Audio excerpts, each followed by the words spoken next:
Are you struggling to detail cars more efficiently? Welcome to the Voice of Detailing. Now, I started this podcast to help new and upcoming detailers find their way through the multiverse of detailing. Over the past 15 years of running our detailing business and detailing hundreds of vehicles, we noticed that many new and upcoming detailers struggle with efficiency and productivity. Some detailers confuse speed with efficiency. So let's compare the two. Let's talk about speed. Speed just means how quickly something is done. Efficiency, however, are how things are done, including the impact, number of times that you have to do it, and productivity gains. For example, doing things right using fewer resources and in fewer steps. Now, here are some tips to work faster, but more importantly, more efficiently. Now, these tips are not rules. They're just principles that have helped us in our detailing business, and hopefully they'll help you. And at the end of the video, I would love for you to share tips and advice that have helped you detail more efficiently. Please drop those in the comments down below, and hopefully they'll help others. And if you want to understand the difference between a rule and a principle, then check out the podcast at the end of this one. So let's get into it. First, make a plan. Prioritize your tasks. What needs to be done first? Are you going to do the exterior first or the interior? What needs more attention? What was the customer concerned about? Making a plan may take some time, but it is very important. Not every detail is going to be the same, and not every customer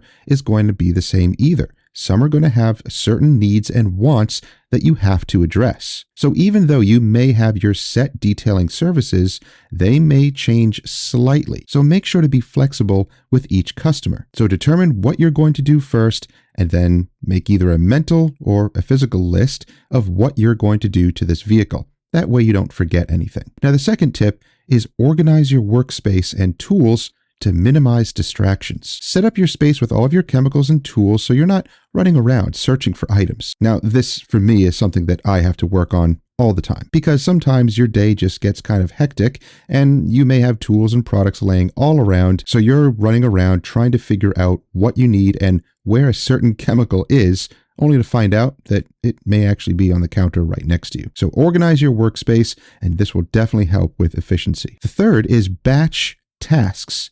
So group similar tasks together. An example could be when you're washing, use a clay bar or clay mitt or towel to decon at the same time. Or after you wash, use an iron remover along with the clay bar or mitt or towel. That way you're tackling 2 to 3 things at once, making the job so much quicker. Or when tackling interiors, instead of just vacuuming all the carpets first, I like to split the vehicle into sections. Driver's side, passenger side, rear trunk area, and so on. And I like to complete everything in that area and then move on. That way you're not backtracking and wasting time. Now, of course, there might be a stray particle or something under the seat that may have blown into your clean area that you just cleaned, but that's going to happen from time to time. But all that may need is just a quick vacuum, and that's it.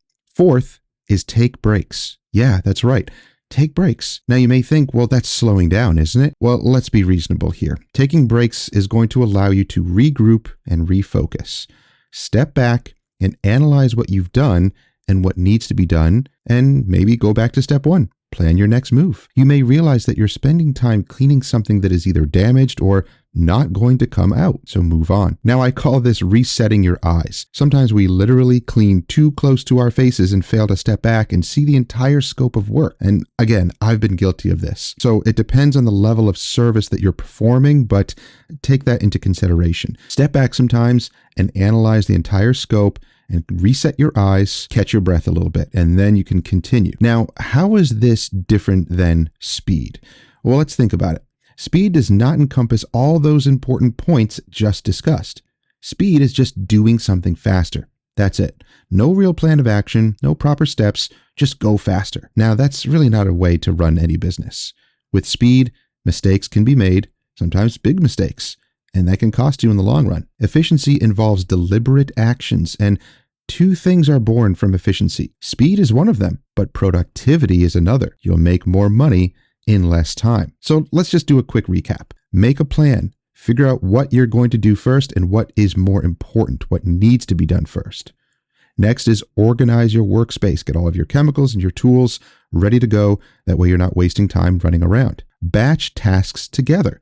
Like we talked about, maybe clay barring or clay mitting a vehicle as you're washing it, of course, after your proper pre-wash, or after all of the washing is done. Use a specific iron decon that can do this. Not all of them can do this, but a specific iron decon that you can use with a clay bar or a clay mitt. Again, knocking two things out at once, boosting your efficiency, boosting your productivity. And the last is take breaks.